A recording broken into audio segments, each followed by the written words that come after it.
Hey guys, welcome back to the Opaverse. Guys, I'm back with another drama review, but we're gonna start after this small intro. आज हम लोग review करने वाले हैं इस drama को, that is the glory. Guys, very important thing, this drama is a 18+ drama. ये पूरी तरह से एक एडल्ट ऑडियंस के लिए, एक एडल्ट के ड्रामा व्यूवर्स के लिए बना गया है. सो अगर आप 18+ है तो you can watch it. So guys, अगर हम लोग कास्ट की बात करें तो कास्ट में बहुत सारे इंपॉर्टेंट कैरेक्टर्स हैं.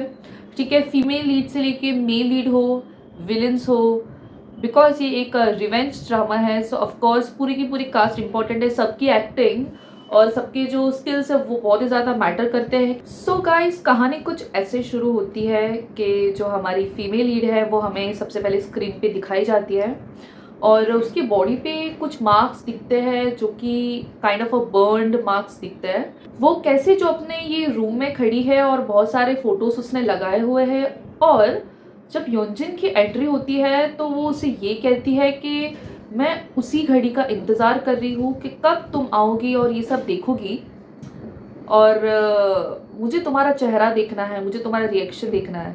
उसका ही हमें ये इमेजिनेशन वाला जो सीन है वो दिखाया जाता है कि उसके माइंड में आखिर चल क्या रहा है. वो ये जो उसने जो ये दीवार पे जो फोटोज़ लगाए हैं और वो किस लिए है, वो किसका इंतज़ार कर रही है, वो क्या चाहती है, ये थोड़ा सा बहुत कुछ हमें ये जो फर्स्ट सीन में जो दिखाया जाता है.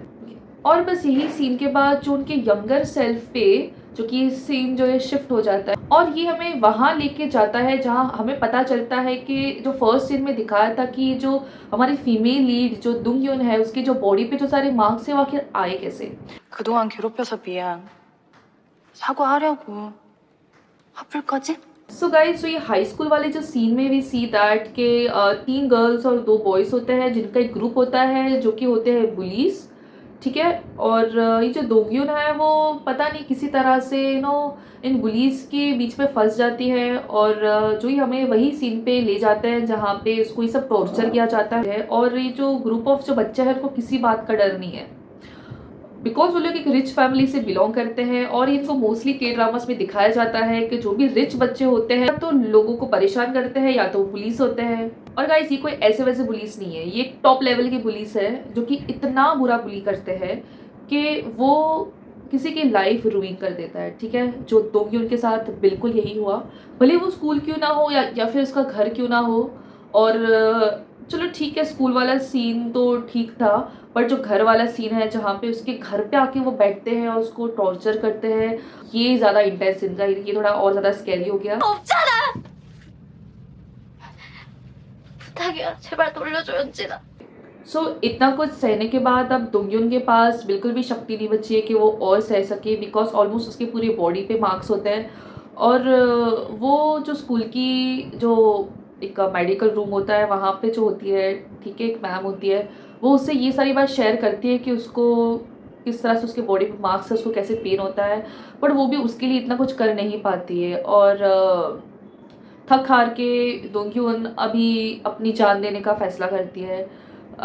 वो इस बिल्डिंग के टेरेस पे जाती है और वो रुक जाती है. वो सोचती है कि वो शायद अपनी जान नहीं देगी, वो इस चीज़ के लिए कुछ ना कुछ करेगी.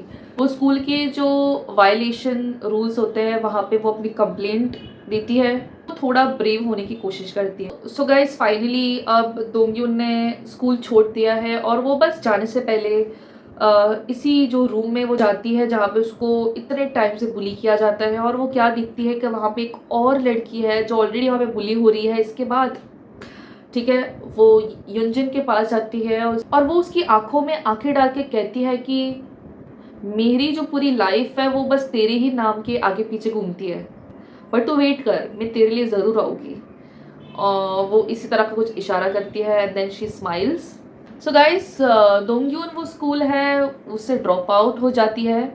ओके, और कुछ साल बीत जाते हैं. वो अपनी कुछ पढ़ाई कर रही होती है, उसको उसमें पास होना होता है. उसको जो वो साइड बाय साइड अपना जो एक पार्ट टाइम जॉब्स भी करती है और पढ़ाई भी करती है. And guys, we are back to the present. हमको प्रेजेंट वाला सीन दिखाया जाता है जहाँ जो दोंगयुन है वो ये जो स्टोरी सुना रही होती है एक छोटी सी बच्ची को.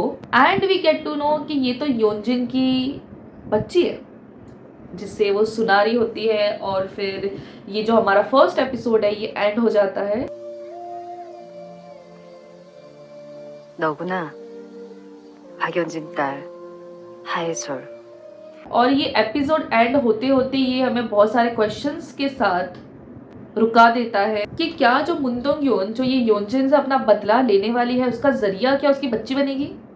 क्या दोंग यून वही सब करेगी योनजिन की बच्ची के साथ जो उसने फेस किया था, या फिर उसके पास कोई और प्लान है इन सब से रिवेंज लेने का? So guys let's talk about the positives and negatives of this drama. So let's start with the positive first. इस ड्रामा का म्यूजिक बहुत ही ज़्यादा अच्छा था। ये जो एक माहौल जो हमको चाहिए होता है to to feel the intenseness of what is going on.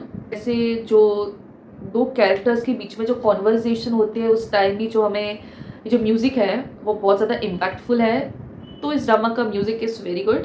भले स्टोरी इतनी सिंपल हो but the casting is very good. I love the casting, चाहे वो फीमेल लीड जो विक्टिम क्यों ना हो या फिर जो हमारे सारे के सारे विलन्स जो है they are amazing. The cast and their acting skills are top level. जो कैरेक्टर्स मुझे पसंद आए थे वो था जो ग्रोन अप योनजिन की जो एक्टिंग स्किल्स थी वॉज अमेजिंग, ठीक है। And then there was this Myeong Oh, that tattoo वाला person, he was really good. बहुत ही ज़्यादा एंगेजिंग है। आप भले इस स्टोरी को सिंपल मानो बट आप किस तरह से रिवेंज लिया जाता है, कैसे एक लोगों को पकड़ा जाता है, उसके लिए तो आप definitely रुकोगे। So guys, now let's talk about the negatives. So guys, the first negative point is simple story. Like it is very simple, कुछ नया नहीं है। हम बहुत सारे ऐसे ड्रामास और मूवीज़ देख चुके हैं जहाँ पे रिवेंज वाला प्लॉट होता है और ये बहुत ही ज़्यादा प्रेडिक्टेबल है। अब इनके हाई स्कूल वाला भी जो पास्ट वाला सीन दिखाया जाता है वहाँ पे हमें कुछ दोंग्योन के बारे में अच्छे से नहीं दिखाते, या फिर इवन जो ये जो बुली ग्रुप होता है उनके बारे में भी कुछ स्पेशल नहीं दिखाता है, ठीक है। हमें डायरेक्ट वही पार्ट पे लेके जाते हैं जहाँ पे उसको बुली करना स्टार्ट करता है, ठीक है। उनको थोड़ा सा उसमें और थोड़ा डिटेलिंग अगर दिखाते तो बहुत अच्छा होता, ठीक है। हमें उसकी लाइफ अगर थोड़ी अच्छे से दिखाते दोंग्योन की और फिर उसका जो बुली वाली चीज़ दिखाते शायद हमें थोड़ा और उसके लिए बुरा फील होता, उसके लिए हम और थोड़ा और फील कर पाते। फ्रॉम टीनेजर टू एडल्ट वाला जो हमें जो दिखाया गया वो अच्छे से नहीं दिखाया गया है। जब हम स्टार्टिंग के 2 एपिसोड्स देखते हैं तब हमें बार बार देखना पड़ता है, याद करना पड़ता है कि अच्छा ये थी, अच्छा ये वो था, हमें पता नहीं चलता है। तो वो एक थोड़ा हड़बड़ी में आई थिंक कर दिया ऐसा फील होता है। एंड ऑल्सो इसमें थोड़े अननेसेसरी कैरेक्टर्स भी है जो कि इंटेंस माहौल को पूरी तरह से शांत कर देते हैं और काइंड ऑफ थोड़ा सा बोर आपको हो सकता है। मुझे पर्सनली जो हुआ था वो ये जो हमारा मेन लीड है वो जब भी स्क्रीन पे आता है जो पूरी एक स्टोरी की लिंक जो हो रही होती है, जो एक इंटेंस चीज़ें चल रही होती है, वो अचानक से ऐसे शांत होती है और थोड़ा सा काइंड ऑफ बोर भी होने लगता है। तो गाइस, अगर आपको कोई डार्क और सीरियस इंटेंस ड्रामा देखना है तो आप द ग्लोरी ज़रूर देखिए, बट ज़्यादा होप और एक्सपेक्टेशंस मत रखना, ठीक है। कोई बहुत ही ज़्यादा ट्विस्ट एंड टर्न्स और बहुत ही ज़्यादा अच्छी स्टोरी होगी ऐसा कुछ नहीं है, बहुत ही ज़्यादा सिंपल स्टोरी है। और वो एक एक करके सबसे बदला कैसे लेगी और क्या उसका प्लान सक्सेसफुल जाता है या नहीं, and is it worth taking revenge, what you think. और ये मेरा पर्सनल एक्सपीरियंस था, मैंने किस तरह से इस ड्रामा को देखा। आपके थॉट्स कुछ और हो सकते हैं, आप ज़रूर उसको नीचे कमेंट कीजिए कि आपको ये ड्रामा कैसा लगा। Guys, like, comment and subscribe to Oppaverse for more such drama review, and I am gonna meet you in the next video with next review. Till then, keep watching K-drama and keep watching Opaverse. Okay, bye guys. When I wake up, I feel cozy, yeah. Can you hold up? Don't need no coffee yet. Got no makeup. How do you look so fine?